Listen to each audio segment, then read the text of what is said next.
गरीब भाई की अमीर बहन।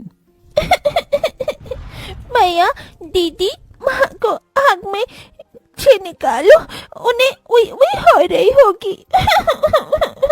महेश की आंखों के सामने धू धू करके उसकी माँ की चिता जल रही है।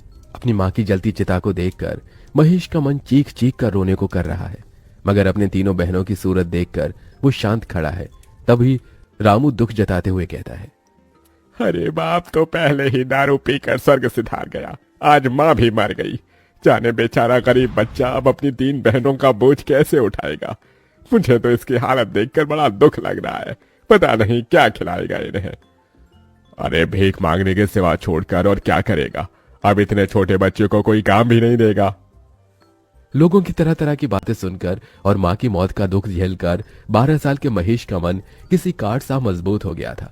उसने अपनी आंखों से बहते आंसू पोंछे और कहा, ना मैं भीख मांगूंगा, ना मैं अपनी बहनों की भीख मांगने दूंगा।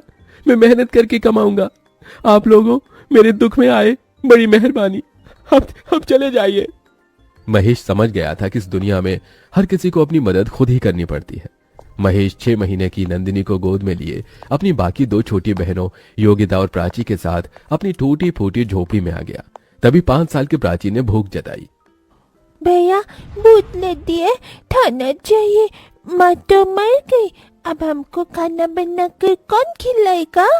अपनी गरीब बहन की बात सुनकर महेश की आंखों में आंसू की बदरा बरस गई।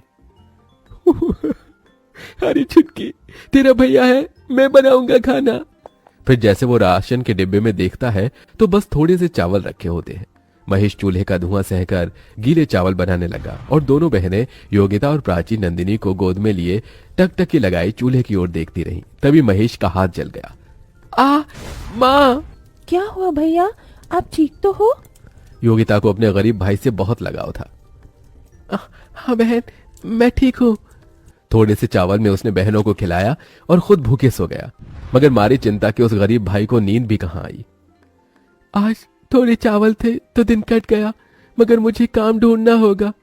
अगले दिन महेश काम ढूंढने निकल गया और लखन से कहा, चाचा आप जिस फैक्ट्री में काम करते हो वहां मुझे भी कोई काम दिला दो। अरे ना बाबा ना, तुझे काम दिलाकर मुझे जेल में चक्की नहीं पीसनी, जा भाग यहाँ से। महेश निराश होकर दिन भर तपती धूप में भटकता रहा। उसके पैरों में एक चप्पल भी नहीं थी, शरीर पर एक मैला कुचैला जगह जगह से फटा हुआ एक शर्ट। तभी वो लच्छू दास के ढाबे पर आया। मोटा ताजा शरीर और निकला हुआ पेट लिए वो कुर्सी पर पसरा था। अरे जल्दी से यह प्लेट धो, ग्राहक खाने के लिए खड़े हैं। अरे ओ पप्पू, कहाँ गया तू? तभी महेश तवाक से बोला, सेठ जी मैं सारी प्लेट धो दूंगा, काम की बहुत जरूरत है मुझे, दया करके काम दे दीजिए। इस दुनिया में एक गरीब का फायदा हर कोई उठाता है। लच्छू ने भी महेश की मजबूरी देखकर कहा, देख बच्चे, तुझे दिन भर प्लेट धोना होगा और उसके बदले मैं तुझे 50 रुपए ही दूंगा। अरे आप जो देंगे मुझे मंजूर है। 50 रुपए कमाने के लिए अब दिन भर गरीब महेश ढाबे के गंदे झूठे प्लेट धोता ताकि अपनी बहनों को भरपेट खिला सके। अपनी बहनों को पढ़ाने के लिए मुझे और मेहनत करनी होगी, 50 रुपए में तो पेट भी नहीं चलता। ढाबे के साथ महेश अब हर सवेरे अनाज के बोरी उतारता और पैसे जमा करके बहनों को दाखिला दिला देता है। अपनी हर तनख्वाह से वो तीनों के लिए तोहफे खरीद कर लाता और फटे कपड़ों में रह जाता। इसी तरह 18 साल बीत जाते हैं। फिर एक दिन, नंदिनी, प्राची, योगिता। भैया आ गए आप? ये देखो मैं तुम्हारे लिए क्या लाया हूँ। योगिता, ये तोहफा तुम्हारे लिए। शुक्रिया भैया। और ये संतरी और गुलाबी रंग का सूट प्राची और नंदिनी तुम्हारे लिए। तभी दोनों घमंड से सूट लेने से मना कर देती हैं। भैया हमें नहीं चाहिए ये गरीबों की 2 कौड़ी का सूट। और प्राची, भैया हमारे लिए कितने प्यार से लाए हैं। योगिता दीदी, अगर तुम्हें इतना ही पसंद है तो तुम रख लो ये घटिया सूट। और भैया, अब आपकी बहनें बच्ची नहीं रही, बड़ी हो गई हैं, हमें कुछ ढंग का ला कर दिया कीजिए। ये ठेली फेरी वाले कपड़े हम नहीं पहनेंगी। यू नो वॉट भैया, हमारी सहेली इतने अमीर घर से आती हैं, एक एक कपड़े लाखों के पहनती हैं। और तो और किसी की डैडी बिजनेसमैन है, किसी की सरकारी नौकरी में, और हमारा भाई आज भी ढाबे पर बर्तन मांजता है। हमें खुद में सोचकर इतनी शर्म आती है। अरे क्या जिंदगी भर औरों की गुलामी करते रहोगे? नंदिनी की इस तरह की बात से उस गरीब भाई के दिल को बहुत ठेस पहुंचती है और बहनों की खुशी की खातिर वो ढाबे का काम छोड़कर अब एक कॉलेज के बाहर समोसे बेचने लगता है। समोसे ले लो, समोसे, खस्ता समोसे। बस भगवान, शुरुआत तो कर दी है, कृपा करना काम जम जाए तो फिर बहनों की शादी भी करनी है। तभी कॉलेज से निकलते ही नंदिनी और प्राची अपने भाई को देखकर तिलमिला जाती हैं और घर आकर महेश को सुनाती हैं। भैया, पूरी दुनिया में आपको हमारा ही कॉलेज मिला था समोसे बेचने को। प्राची दीदी, इन्होंने तो कसम खा रखी है हमारी इज्जत मिट्टी में मिलाने की। ये सुनकर महेश रो पड़ा। प्राची, नंदिनी, अपने गरीब भाई को माफ कर दो, मुझसे भूल हो गई। महेश की तीनों बहनों के स्वभाव में बड़ा अंतर था। योगिता महेश के दुख दर्द को समझती थी, जबकि नंदिनी और प्राची घमंडी बर्ताव रखती थी। कुछ दिन बाद महेश ने योगिता की शादी एक गृहस्थ परिवार में कर दी। देख माँ, आज इस गरीब भाई ने एक बहन का घर बसा दिया। योगिता भी खुश थी।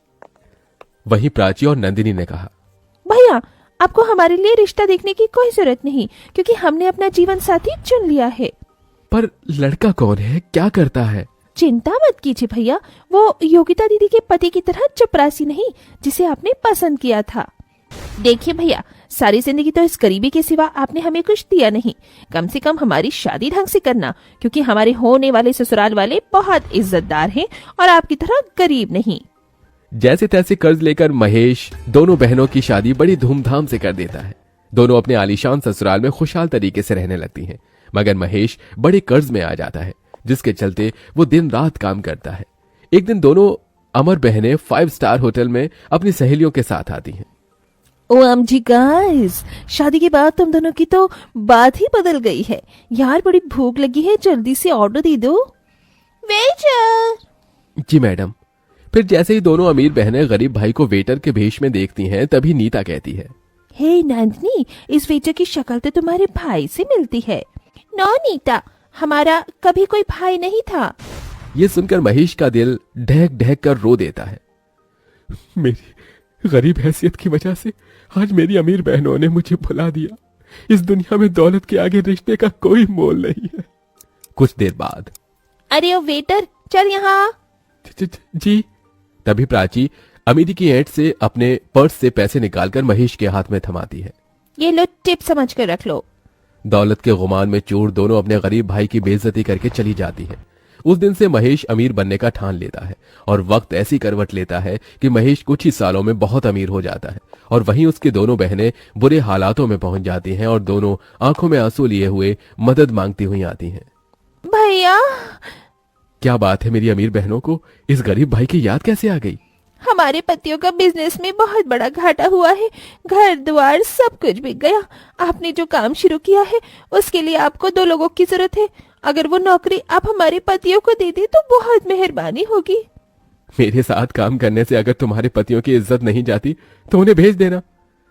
अपने गरीब भाई का दया भरा मन देखकर दोनों का घमंड टूट जाता है और उनकी भटक भी खुल जाती है।